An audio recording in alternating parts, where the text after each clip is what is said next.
Hello, everyone, and welcome back to Kenny Conversation, brought to you by JEGS, the leader in high-performance aftermarket car parts. Remember to go to jegs.com for everything you need to fix your everyday vehicle up or even your hot rod. And they're telling me right now, if you want to refurbish your hot rod, they are specializing in that. So check out JEGS right now if you want to fix your hot rod up and get some of those old parts that are totally refurbished. Okay, everybody, I am really excited about this. A long-distance friend of mine, our first ever dirt IMCA driver, Tim Ward. Tim, how you doing? I'm doing great. How are you? Man, I'm doing good. You look good. You got lots of trophies behind you. Where are you at right now? I'm at home right now in Iowa, Harcourt, Iowa, the real big town. You know, when I do these, it's like I'm your friend, right? Yeah. But we don't see each other a lot. And yeah, you're from Harcourt. It's like I want to say hard, but it is HARCOURT. Yep. Harcourt, Iowa. Is that where you were born? No, Mesa, Arizona, where I was born. You know what? Let's talk a little bit about this. Okay, so Kenny Schrader and myself, we met you out in Yuma, Arizona. Yep. I think it was called what do they call it? The Winter Nationals. Yeah, Winter Nationals. Yep. And man, you drove a pretty wheel. You are smooth. You go down the straightaways good. You set the car in the corner. And we started talking to you later that night. And you became a favorite of mine because you're such a good guy. So, how did you get from Mesa, Arizona to Harcourt, Iowa? Well, pretty much just I guess racing up till I was 18 in Arizona, and growing up out there, started in modifieds pretty early.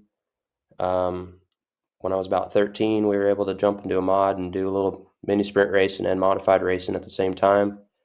But after, I guess, racing enough out there, we knew we needed to get to the Midwest to get better, and was fortunate enough to have some friends invite us out there, and started out in Nebraska in 2012 was my first summer in the Midwest, and we did that for a couple years, and then in 2014, we another friend of ours invited us to use their shop in Iowa, and it kind of went from there. And then in 2016, we eventually got our own little place here in Harcourt, and been doing it since. This trail, I call it a trail. I see Ricky Thornton, the Yep. same trail. Yep. Chaz Baca. I don't know if he's really got there. Now listen up, everybody. This is IMCA. Look at his hat. IMCA, one of the largest sanctioning bodies. I don't know, maybe the world, America. Mhm. Tell me about IMCA. How good they've been to you? Consistency, the rules. It seems like IMCA is like the best in America. Is it to you? Well, when it comes to, weekly racing and stuff, they have it figured out. They try to make it, a series to where whatever class you're running, the rules are as fair as they can be, I guess, and maybe as affordable for your weekly blue collar guy, I guess. And then there's so much racing around the Midwest that it gives you options to, jump around if you want to, or you can race around home. And then you could race a few nights a week, or you can chase tours or whatever you want to do. And then it also, gives you the option to race across the country, because it's all over the place. I always tell everybody, let's do it like the movies. Let's tell everybody how great you are. Then we'll go back because we want to get everybody's attention right away. So I'm going to brag on you. This is what I do to all the great drivers. I'm going to tell you how great you are, and then I want to ask you what you think of this. Okay, Tim Ward, 31 years old, as you heard, from Mesa, Arizona, lives in Harcourt, Iowa right now. He's an IMCA dirt modified race car driver. 107 modified wins. Now, this is IMCA. Feel free Yep. to butt in anytime. 9 track titles, 2 Dakota Classic Mod Tour titles. And I know how hard that one is to win. Yeah, it's tough up there. IMCA Super Nationals. Now, this is the Daytona 500. The Super Nationals in Boone, Iowa is you're up against 260 other cars. So if you can win the IMCA Super Nationals, that means that you outrun 260 cars that night. You won the 2025 Super Nationals. You just got done winning it days ago. Yep. But before that, you also won it in 2023, making you just the 9th modified driver in the event's 43-year history to earn multiple titles. This means you are a badass. This means you are really good. You stand out. You've qualified 7 times in the last 10 years. Now, when we say qualify, there's 260 cars. Yep. I mean, somebody could spin out in front of you, and that would just ruin your whole week in a heat race or qualifier. Yep. All right. He has to win and then voted in their favorite eligible driver.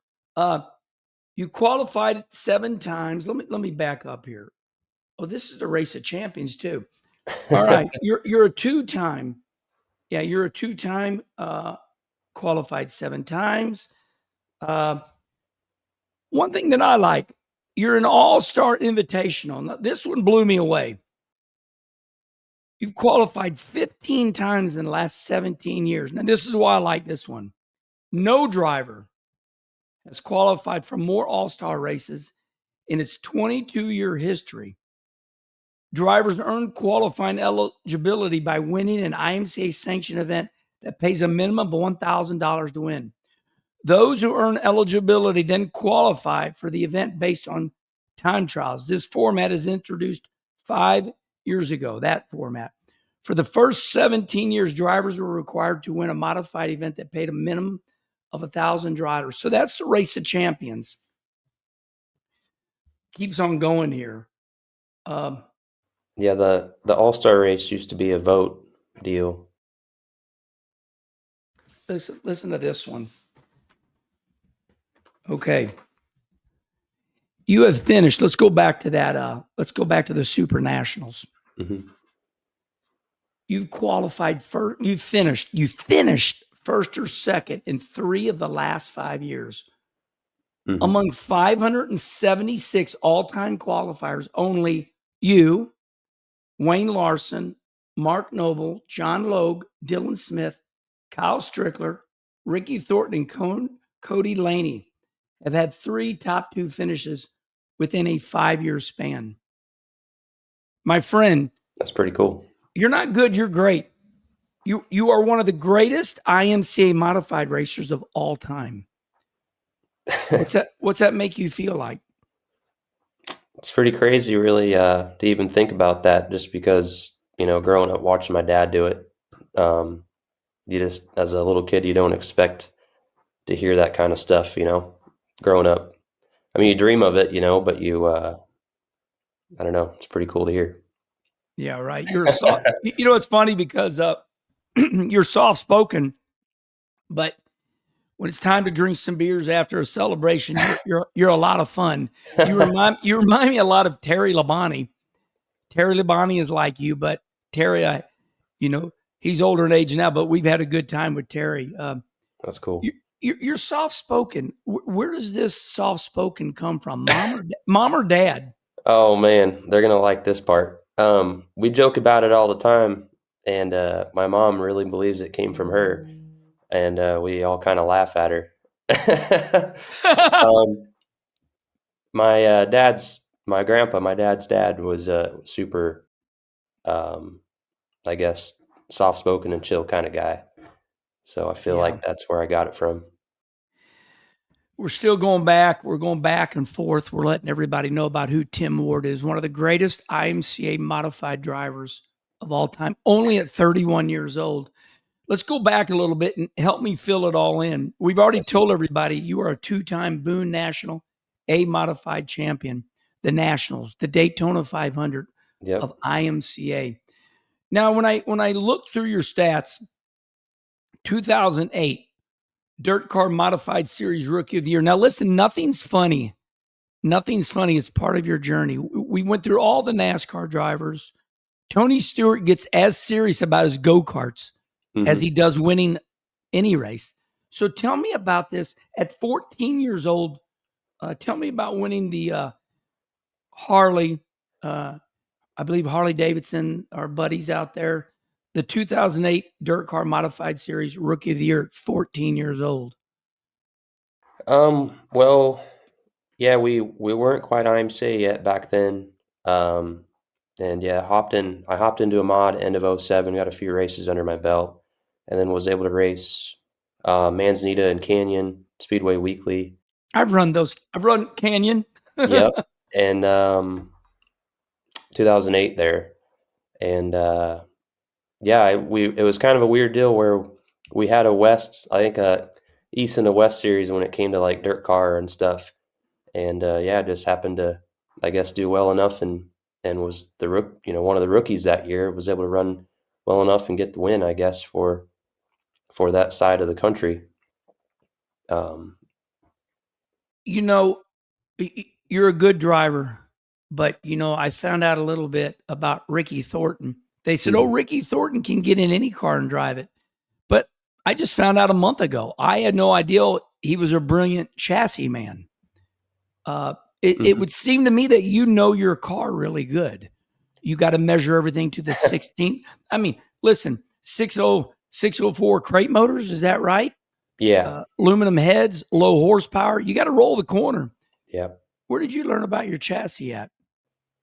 I guess just over time, I guess we're always learning. I mean, even 2024 shows that because we had such a good year in 23. It's like you start 24 and it's like, man, everyone caught up to you. We had to learn a lot last year, but I guess just the good people around me, like the Eckridge brothers from Precision Performance. I've learned a lot from them. And just doing, I guess, kind of our own research online as well, and just trial and error is definitely maybe number one of learning your car. Um, and I guess as we're lucky enough to race enough that we can really learn a lot throughout the summer as well. I want to put this into perspective. Let's go to Boone, Iowa, the Nationals. They're calling it the big dance because just to everybody would say, if you make the A main, they call it you made the big dance. I Yep. kind of thought it was a cliche, but now they've run with it. If you make Yeah. the A main, you made the big dance. Did I see this right? Was there 260 A mods? How many A mods were there this year? Yeah. Yeah. There was about, I believe that number's right. Okay, so there's 260 cars, and you come out on top. You are the winner. Yep. Uh, Yes, sir. that's insane, and you've done it 2 times. Yep. Tell me about this weekend. When does it start? I've been invited several times. I'm like, I can't do it. I'm too Hmm. hyper. Tell me about just take some time, go out. What does it take to make it uh, to the big dance and then win it? Well, the qualifying for the modifieds don't start till Wednesday, but we had already been there since Saturday because they have the prelude now, the prelude to the Super Nationals, which starts like Saturday, Sunday. And but yeah, we kind of get to sit and hang out and watch the other classes Monday, Tuesday, and then yeah, you pretty much start off Wednesday with your heat race, and it's that first draw, and just happen to win the heat race on the last lap. And I think they took top two. I started sixth in the heat race and got the win in 8 laps. And then they have a winner bucket and a second place bucket, and I drew the three for the um, for the A qualifier for the feature that night. And then they take top four out of that feature, and they have two features that night. So so they end up taking 8 guys the first night out of two features, and so we won the A qualifier that night. And then on Thursday, they usually have some sort of game you got to play, which I did terrible at. Hopefully, there's no video of it. This year they had They used to have you play bags, cornhole, and this year they changed it up on us and made us do a little putt, like mini golf putt. Yeah. And yeah, we look terrible. Um, we better keep racing. Don't start golfing. Kind of one of them things. And so I ended up losing the putt game. So that made me start second row inside, three wide of the big dance. As Three each wide. day, Hold on. That's key, everybody. Three wide. So that means you're starting fourth. yep, yep, Wow. Three wide. yep. So each day is a row. So Wednesday we made it in the very first day. Wednesday was inside, Thursday's middle, Friday's outside, and that's how they kind of do that. But yeah, it all really starts the Saturday before with the prelude, and we ended up winning that as well for the fifth time in a row. So, So I watch these heat races, and mhm, the dirt racer that I am, I've raced a lot of dirt, and I realize that Boone is like one of the best at reworking the track. But yep, do you got to get a little lucky, because I see guys get sent out on fresh tracks? They're almost sliding off the high side. Then the high side wears out. Then the bottom comes in. Do you have to get lucky with your heat race? Like when you won your heat race. Now, listen, I know you're good. Let's put that over here. But do you got to get a little bit of a track where you can race on it? I see some of those guys just sliding everywhere. It's like, my God, how can they get up to speed? oh yeah, there's just too many cars, too many good guys there that luck's almost more important than being fast sometimes. Um, Like, I was in heat 3, I believe, on Wednesday, and that's about right when the track starts turning and getting good. 1 and 2 is kinda iffy because it can be narrow enough that, because it's right after a farm, they farm the racetrack every 10 heat races, and, and during the middle of the day, they have to do it every 10, because by 7 or 8, that thing is gone, it's dust. And it just doesn't, it's just tough. But yeah, I mean, there sometimes you'll be there and there'll be B mains at the end of the night that are have bigger names in it than the qualifiers did, just because things just didn't go their way that night, with when it comes to luck and the draw and what heat they were in and who was in it and where'd they start. And luckily, you have 3 nights to try to get in. Definitely tough. We're talking to Tim Ward, everybody, two-time Boone Nationals champion. They're starting to use the name now, the Big Dance. He made the Big Dance, won it in 2023, now 2025. I want to stay right there for a minute. Now, in my world of dirt racing, when you see a hero in a B main, nobody laughs, because that can be you. Yep. And I witnessed they were finishing everything up at 2:33 in the morning. Yep. And this is just the way it is. When you see a hero in these B mains and late at night, do you think, man, that could be me? Holy heck! Oh yeah. Yeah. I mean, it's so cutthroat um if you start in the back of your heat race and you can just get to third, it's like, man, you got to watch them two guys that ran 1-2 and run a feature tonight, and you don't get to. You got to sit up there in the catwalk and watch. And then they usually put the B mains kind of later through the night because they're just points races. They're not really qualifiers. So um, they usually throw you out after a farm or whatever to kind of knock the slime off or whatever, or they'll throw you at the end of the night once everything's over and you're out there on a slick track.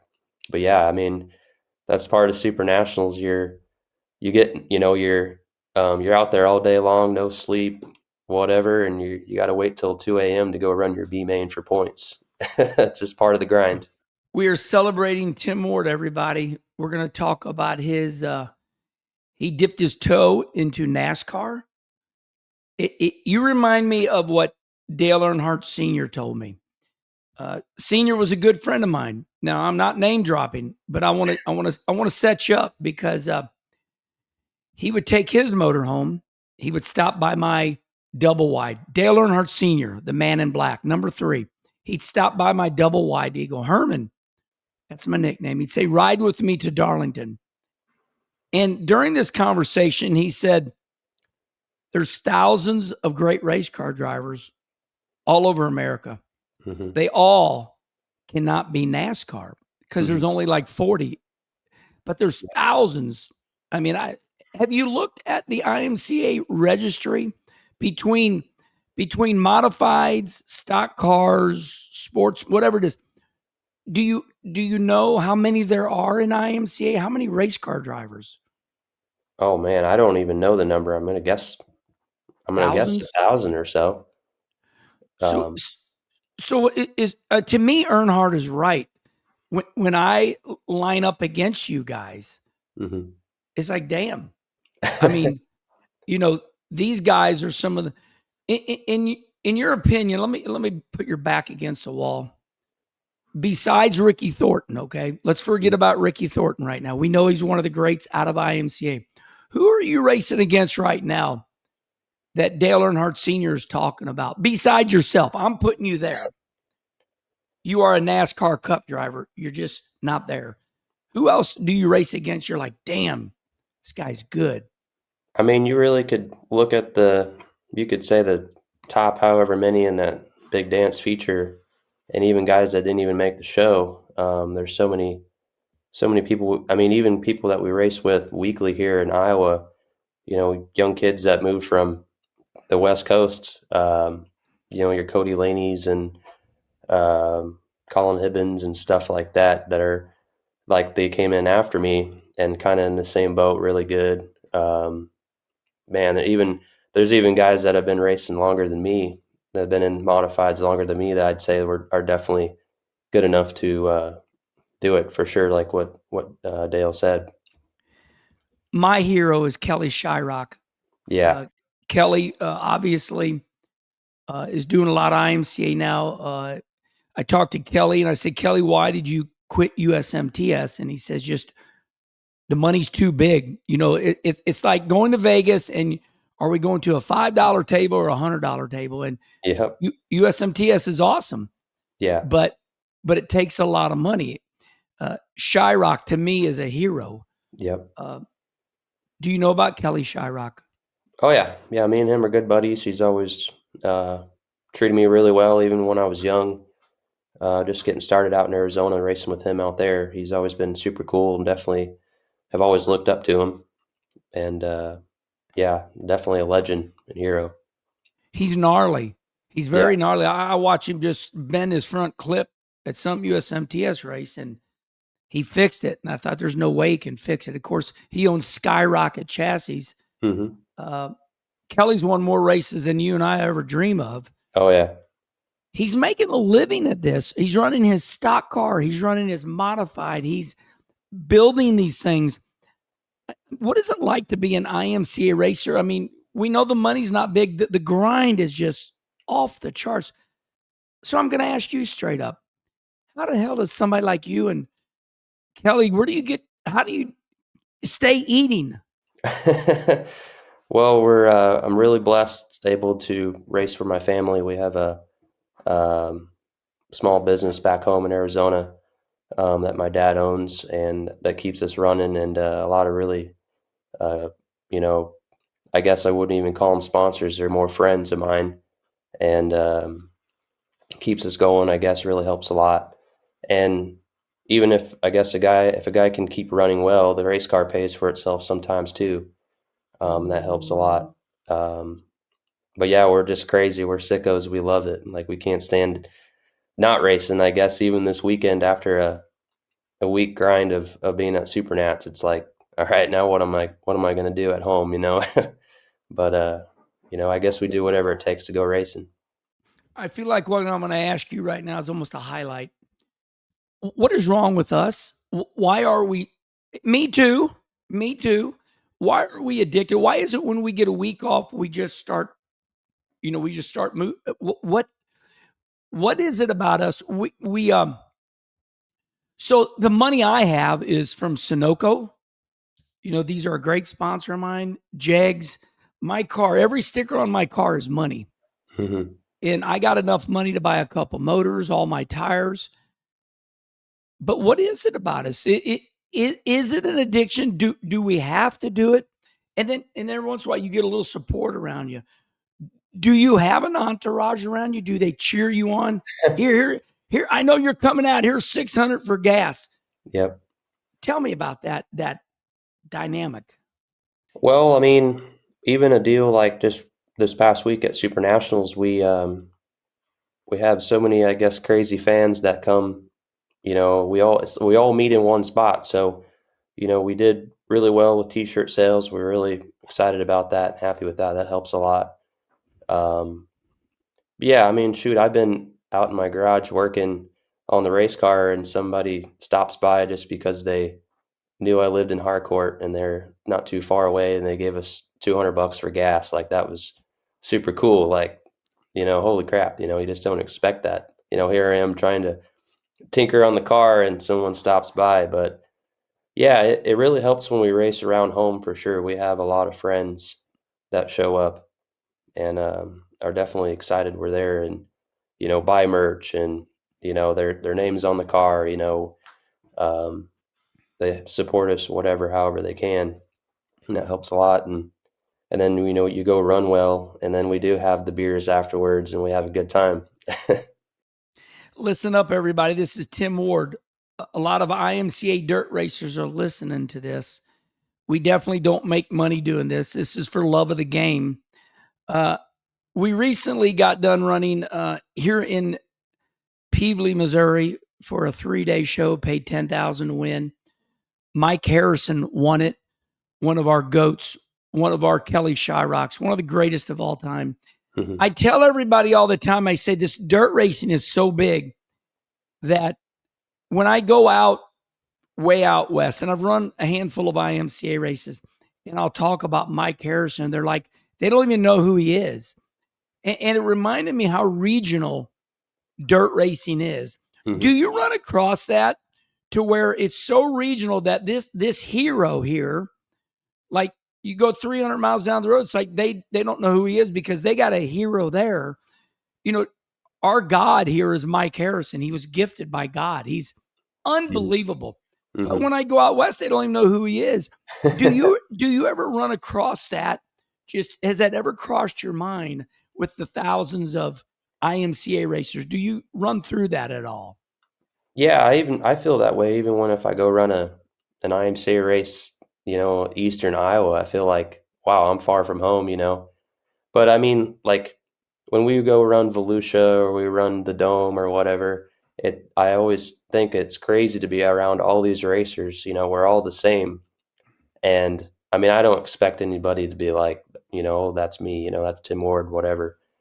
But it is But we funny to do. We do. it's You're funny awesome. to be standing around all these racers, and I feel like you know, I've been doing it for a long time, and it's funny just to kind of stand around and really people don't know who you are because we're in a different world. Where I guess if I race around here, I feel like I can feel the eyes on me. Um, where you go to something like that, it is kind of funny how you do run into that. I I'm getting on my phone real quick. We do this a lot, and I want to find. We had controversy down here. Uh-oh. Yeah, we had Chase Holland punch a local, got suspended. And I asked the question, I said, what is going on with dirt racing? Why is everybody Yep. so angry? Why is everybody wrecking everybody? And I just put it out there. I said, what is going wrong with dirt racing? Why is everybody wrecking each other? Why are everybody punching each other? And it ranged from it's been going on forever. It's just we have social media now. But the one I want to focus in on is Kyle Steffens. Kyle's dad, Gordon, owns Global Shipping. Now, Hmm. Kyle runs champ cars, sprint cars, modifieds. He's done Yep. it all. And I'm going to show my proof for everybody that's watching. I'm going to read this. Okay, here's Kyle. And I'm going to read this out to everybody on Dirty Mo Media. So the question was, what's going on in the world today? Why is everybody more angry now than they used to be? Kyle Steffen says, people are fed up and working long hours to pay for all this high dollar equipment. We all want info and all the best equipment like the next guy. This is why people are on edge. Now, the reason I'm zoning on this with you, Mm-hmm. I hear Kyle, and people say we work long hours, but I love Kyle Steffens, but I'm like, everybody works hard. Yeah. Some work dumb. Like you might be able to work easy, but you get your chassis set up right. This guy over here, he's working way longer hours, but he's dumb. You work less hours, but you make the right adjustments. Mm-hmm. In your mind, why are people fighting? Why are people running into each other? What's going on with dirt racing? Cade Diller running over Garrett Albertson. It's on and on. I mean, I guess I agree with them. It costs too much to do it. Everyone's working hard. You know, everybody's so close anymore. Like, even in our modified racing, man, everybody's just gotten so close. The information's out there for everybody, and I feel like the car builders have gotten a lot better, where someone can go buy a car and they come out of the box good, fast. So everyone's just so close, I guess. Maybe, everyone just wants, it's so hard to win. So, you take that away from somebody, they're going to get mad, I guess, especially if they done them wrong, done them dirty or whatever. Kyle Steffens is a good friend of mine. And one of my qualifiers, I want to tell you this story, and then I want you to comment on it. I'm a good runner. I win. I show up for the big races. Mm-hmm. I'm not as good as you. But we had 40 mods. We were disappointed. There was only 40 for 10 Mm-hmm. grand to win. Yeah. Our sport is going downhill. The B mods are taking over. Yep.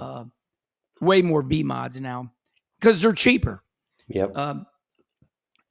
But I started 18th and I got up to third. And on a restart, Kyle's car didn't get going and he got sideways and I passed him.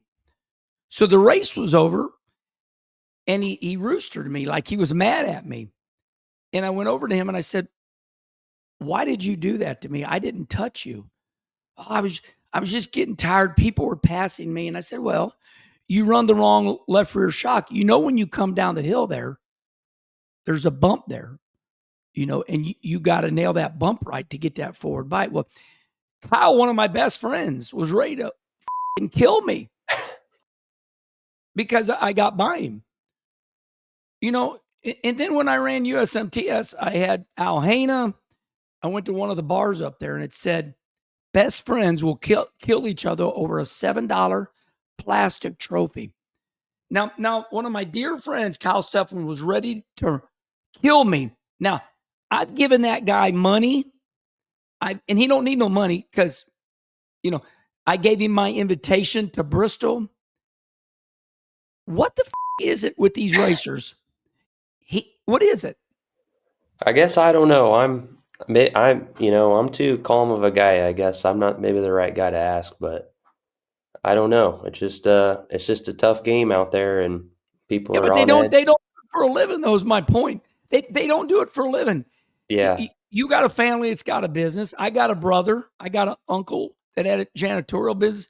We don't do this for a living. We don't even do it for money. Yeah. We take pride. Oh, I made this money. That's going to buy my motor. But I mean, it's so stupid sounding.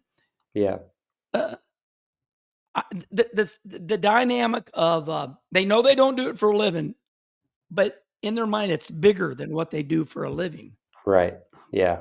I don't know. We're just, I guess, so passionate and it's what we love and you don't want to lose, So if you didn't race, what would you do?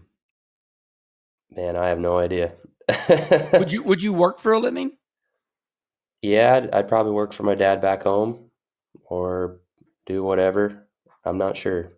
Luckily I'm able to kind of race for a living, but at the same time where if something crazy happened, we're lucky and blessed that, I don't have to race if I didn't have to, I could go back to a normal life, but who wants to do that, right? We can't help my dad loves racing way too much. Yeah.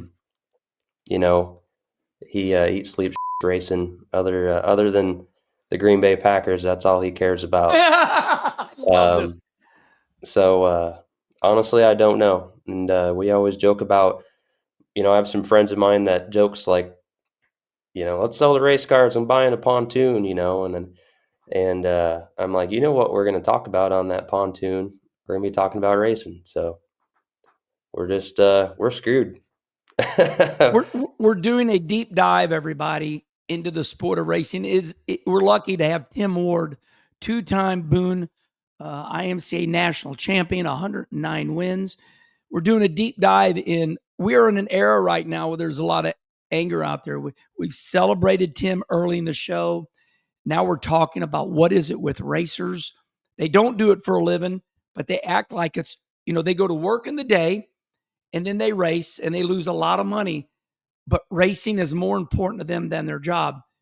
Do you feel like it defines the person? Like if you win a feature, the next morning you feel lighter than a feather. Like if you win an A-main, do you feel like you can solve world peace the next day? I mean, I do. When I win, I wake up the next day, I'm like, oh, I'm the greatest, Do you feel like that? I mean, you definitely feel good, and maybe you have all the answers. It's kind of funny how a guy can run good one week and suck there earlier in the year, and all of a sudden everybody's hitting you up for answers. And it's just funny because that's just how the sport goes. It's up and down, and you can be the man on top, and next week you're not. And I guess when you're on top, everybody wants to talk to you, and maybe you do have all the answers. You are great, Tim Ward. Can you tell me lately, last 2 years, have you had a dry spell? Was there a month or so you couldn't hit it? And then Kelly Shyrock said to me, when something goes wrong, it's one of the three B's: broke, bent, or bound up. Did you get in a dry spell ever, or have you just always been good every week? Oh man, 2025 has been a dry spell, really. Um, Tell me. we well, we dabbled into a little bit of late model racing this summer, and we focused on that a lot. And with racing that, we're not racing as much as we're used to, so we're really not learning as much as we need to, as fast as we need to, and then also racing the mod at the same time. So going back and forth made it tough to do two different cars. And like I was saying about 2023, we had such a good year that 2024 came around and we were trying so much stuff that really it still kind of bled into 25. And we just weren't racing enough to really make both cars good, I guess. And learning the late model deal is such a different animal, learning a lot there. And we were starting to get better, and then we broke a motor. So then we had to dabble back into the mod again full time. But yeah, I mean, shoot, up till a couple weeks up to Super Nationals, we hadn't even won a feature yet in 25. So it definitely felt like we were Hold on. definitely Hold, whoa, sledding. whoa, whoa. Say that again. You haven't Yeah, won a we feature? yeah we hadn't won an A feature in 25 up till end of August. Unbelievable. Yeah, yeah, And to go dirt super late model racing like the World 100, you have to have a sugar daddy. yeah, I talked to those guys. A Ford Durham motor is not 58,000; it's 60 grand. yeah. That's what Brian Shirley tells me. Hmm. Uh, we've talked to Superman. Uh, we talked to Nick Hoffman. For Nick, as good as he was, Nick Hoffman, one of the greatest modified racers of all time, for him to go dirt super late model racing, you have to have a sugar daddy that's willing to buy three motors, three race cars. Yeah. How hard? I mean, it's got to be. It's like almost undoable. Tell me about that try with dirt super late models. Well, we have a series around here, and there's a few different series around here that's kind of a WISSOTA type rules late Yes. model with WISSOTA spec engines is kind of their main, um, I guess, the better option for engine. And yeah, we bought a 21 Longhorn from Stormy Scott last fall, and then we had a Hurt USMTS engine. We dropped off to a local motor builder friend of ours, Trent Holla, and he built us an engine and we were able to start off earlier this year, kind of dabbling into that and the craziness that comes with it. Um, and it's just such a different game than the mod, and it really, the shock game really is big. It seems like compared to like modified racing, where there's still so much more going on that I guess you just don't have the adjustability and when it comes to like the shocks and stuff and shocks and springs and as the late model where it's almost seems more like a go-kart than the mod. The mod's like we're still stock car racing because we can't change that much, but um, yeah, totally different world. A lot more money being spent in that game for sure, and you're racing with guys that have a lot more backing than you, where we we're blessed enough that we feel like we're one of the better off teams in IMCA mod racing, and then you go and do that, and then now you're the one of the lower funded teams, so it's definitely hard. One thing I admire about IMCA racing is everybody can be a hero. So, in other words, you can run a stock car and you can solve world peace. You can Hmm. run a mod, you can solve world peace. Well, when I think of IMCA, I don't even think of late models. I mean, I know Yep. they have a division. Speak to that every division is a cult. Like if you run stock cars, you're a badass because you run stock cars. And you see the mods over there, but those are the mods. Um, when you run the mod, that is the cult in that region, and then you Hmm. got the stock car. Those stock cars, holy moly, they come out of nowhere. Oh yeah, yeah. I'd say almost the stock cars are just as big as modifieds anymore. They've really caught on in the last 4 or 5 years. They're almost just as big or even bigger than mods sometimes. And some of the drivers that have come from them have become really big names, like Dallin Murdy. I raced with him this year in the late model a little bit, and he did really well. And yeah, there's so many good guys that move up from sport mod to stock car or whatever, and really make a name for themselves. Um, and I'm say the stock car is a premier class, just like a mod. Great point. That's what I was trying to get to. If everybody does their deal and they stay their lane, that is their everything. Yep. If you run stock cars, that's your Daytona 500. Oh yeah. If Yep. you run A mods, that is your Daytona 500. Yeah. I I smile, makes me happy because every division, I went to the Battle at the Barn go kart racing, Hmm. and God, I was 50 years old, and I remember Gustin was up there, Shyrock was up there, and I was racing, and these box stock Hondas, there was 200 of them. Then there was these motors that cost like 10 grand, and there was 20 of them. Yeah. Those box stocks, there was 200 of them. And then the $10,000 motors, there's 25 of them. The cheaper motors, because there were so many, that's what filled the drivers' egos. So, like, if we want to be big time, if we want to fill our ego, let's run the cheap class because there's so many there. Hmm. It's like if you drove the expensive carts, there were less. Yep. Does that make sense? I don't know. I guess I don't know if it's still more of a fun factor or just being serious. I don't know, what the deal is there. I guess maybe more guys in the box stock is just doing it for fun. I'm not sure, but I would definitely want to go race against the more carts than the 10 guys. It's just like showing up to going to a weekly track where that might only have 10 cars. I'd rather go race with 30 cars. And That's what I wanted. That's what I wanted to talk about right there. yeah. Well, I Yeah. mean, I guess I'd feel like the track that's going to have 30 cars is probably going to have better guys. And I want to, those are the guys you want to beat.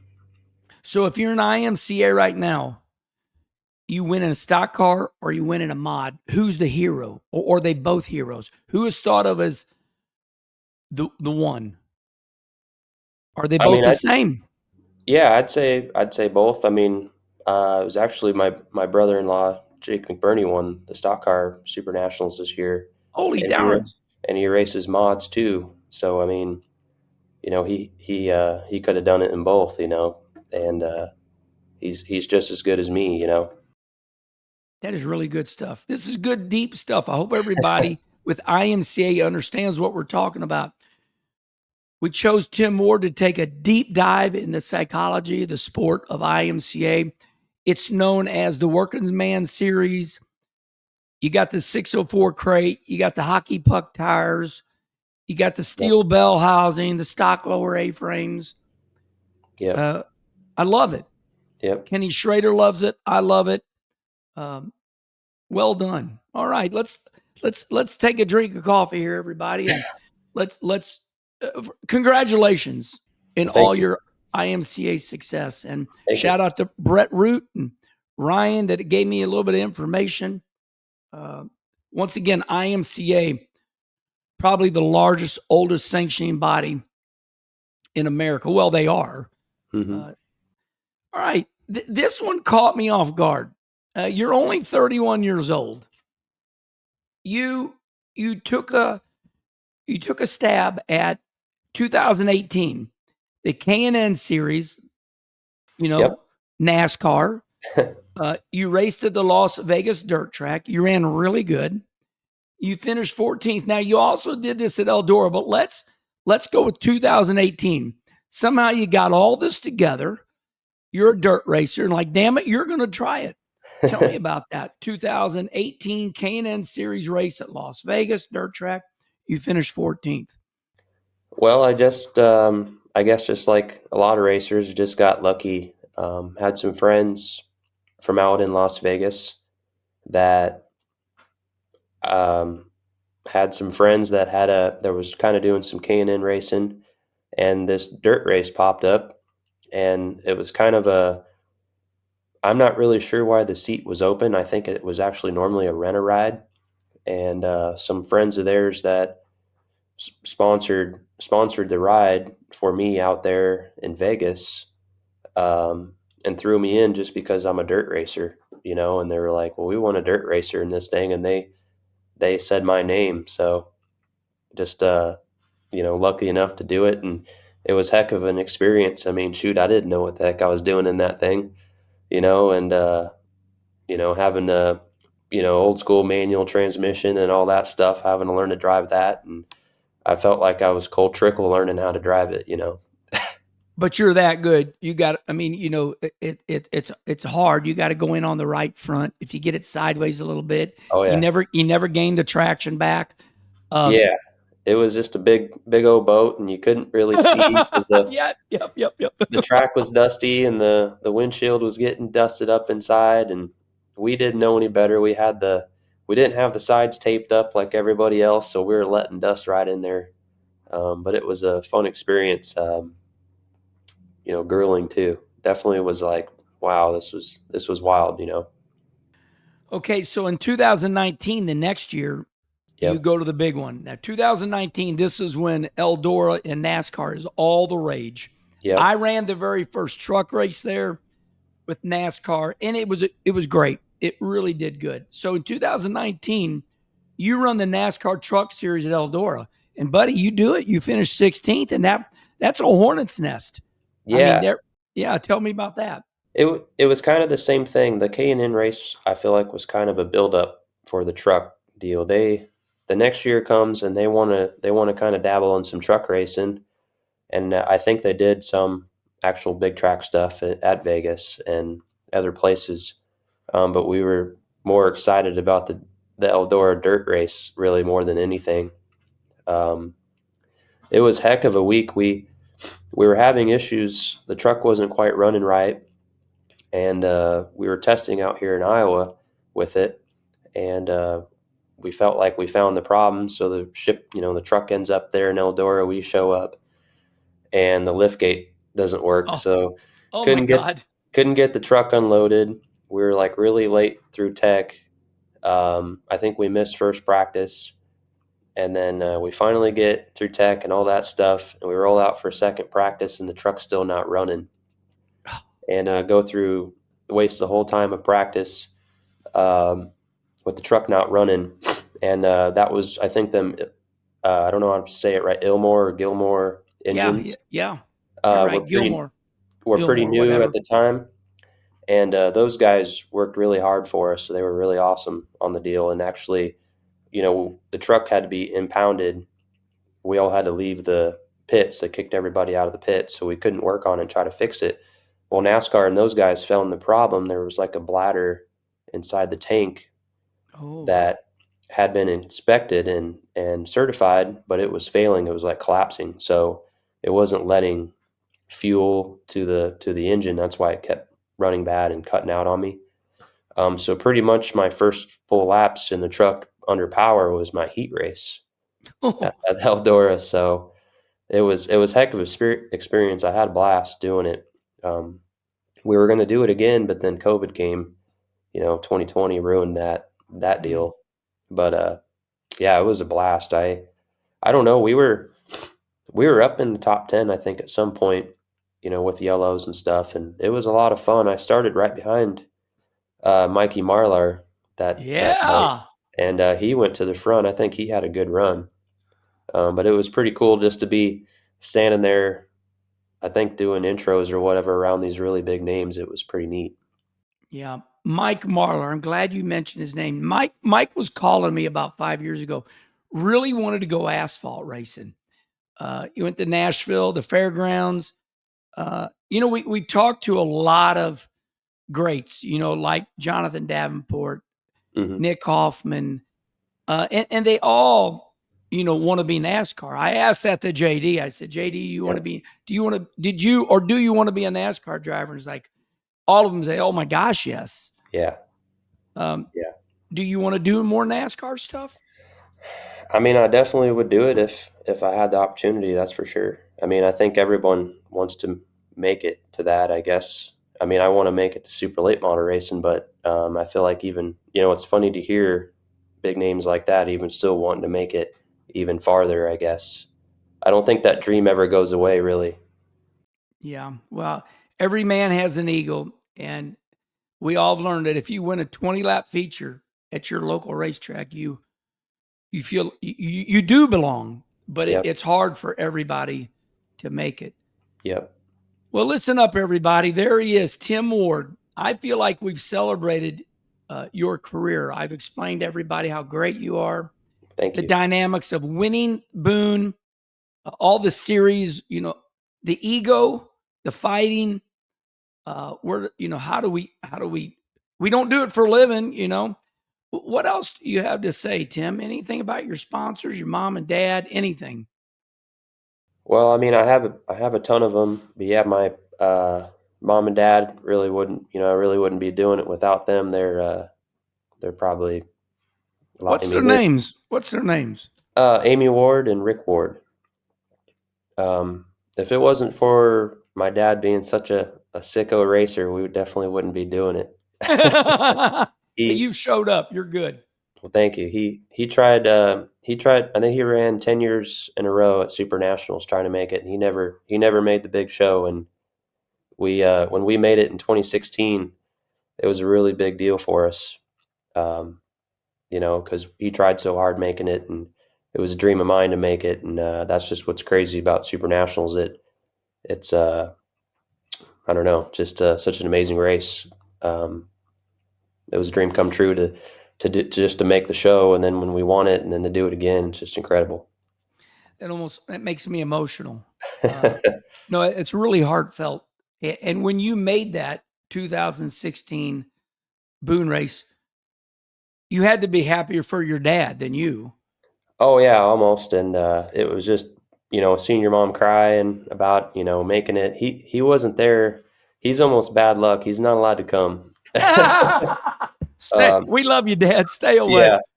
Well, we, winning it in 23 and everything, he flew out in the end of 24, Oh, the Friday night of the Friday night before the big dance, and we didn't get it done, so he's not allowed to come back. that's good. That's good fun. Yeah. Well, okay, everybody. I think that's it. We always remind everybody, if you want to see Tim Ward's pretty face, you can watch him on right here on the Kenny Wallace YouTube show. If you want to put those earplugs in while you're headed to the next IMCA sanctioned local track, put your earbuds in and listen on the Dirty Mo Media podcast. Until the next Kenny Conversation, we'll see you all next time, everybody. Goodbye. Thanks for having me, Kenny. You're welcome. I appreciate it, buddy.